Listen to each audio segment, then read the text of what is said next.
ఇటీవలి అంతరిక్షంలోకి దూసుకెళ్లిన space X అత్యంత భారీ వ్యోమనౌక స్టార్షిప్ ప్రయోగం అనంతరం హిందూ మహాసముద్రంలో సురక్షితంగా తేలుతోంది. ప్రయోగం తర్వాత ఎలాంటి వినాశనం లేకుండా ఈ రోదసి నౌక సముద్ర ఉపరితలంపై నిలిచి ఉండటాన్ని స్పేస్ ఎక్స్ సంస్థ అధికారికంగా ధృవీకరించింది. అంతరిక్షం నుంచి తిరిగి భూ వాతావరణంలోకి ప్రవేశించే సమయంలో తీవ్రమైన ఒత్తిళ్లు, అధిక ఉష్ణోగ్రతలను ఎదుర్కొని ఇది విజయం సాధించింది. నియంత్రిత పద్ధతిలోనే ఇది నీటిపై దిగినప్పటికీ ప్రస్తుతం నౌక ఏమాత్రం ధ్వంసం కాకుండా యాక్టివ్గా ఉండటం విశేషం. సముద్రంలో తేలుతున్న ఈ వ్యోమ నౌకను సురక్షితంగా తిరిగి తీసుకురావడానికి రికవరీ నౌకను పంపుతున్నట్లు స్పేస్ ఎక్స్ అధినేత ఎలాన్ మస్క్ వెల్లడించారు. ప్రయోగం ముగిసిన తర్వాత కూడా ఒక స్టార్షిప్ నౌక ఇలా పూర్తి స్థాయిలో లభ్యమవ్వడం అంతరిక్ష చరిత్రలోనే అత్యంత అరుదైన ఘట్టం.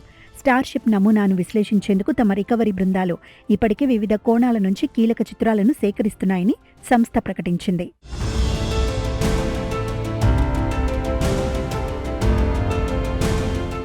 చంద్రుడు, అంగారక గ్రహంతో పాటు సుదూర రోదసి యాత్రల కోసం స్పేస్ ఎక్స్ ఈ అధునాతన స్టార్షిప్ను అత్యంత ప్రతిష్టాత్మకంగా అభివృద్ధి చేస్తోంది.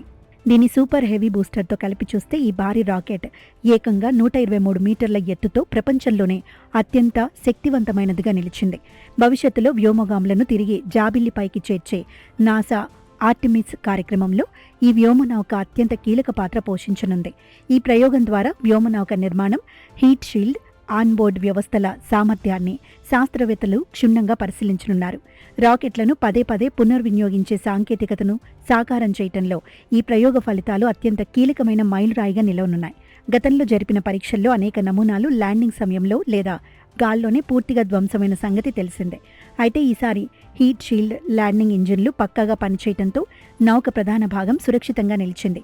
ఈ ప్రాథమిక డేటా భవిష్యత్ మానవ సహిత అంతరిక్ష ప్రయోగాల డిజైనింగ్లో సాంకేతిక విప్లవాన్ని తీసుకురానుంది.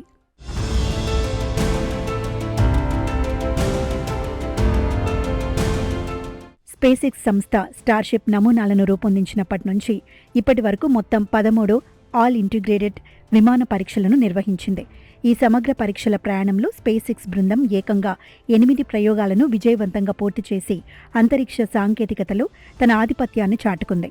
ప్రారంభ దశలోని సాంకేతిక లోపాలు, ఇంజిన్ వైఫల్యాలు, ల్యాండింగ్ సమస్యల వల్ల మరో 5 ప్రయోగాలు విఫలమయ్యాయని రికార్డులు స్పష్టం చేస్తున్నాయి. విఫలమైన ప్రతి ప్రయోగం నుంచి పాఠాలు నేర్చుకుంటూ స్పేస్ ఎక్స్ క్రమంగా తన రాకెట్ రూపకల్పనను ఎప్పటికప్పుడు మెరుగుపరుచుకుంటూ వచ్చింది.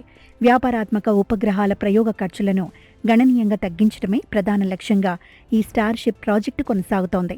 తాజాగా హిందూ మహాసముద్రంలో దక్కిన ఈ విజయం రాబోయే రోజుల్లో అంగారకుడిపై మానవ నివాసాల నిలయానికి మరింత బలమైన పునాది వేసింది.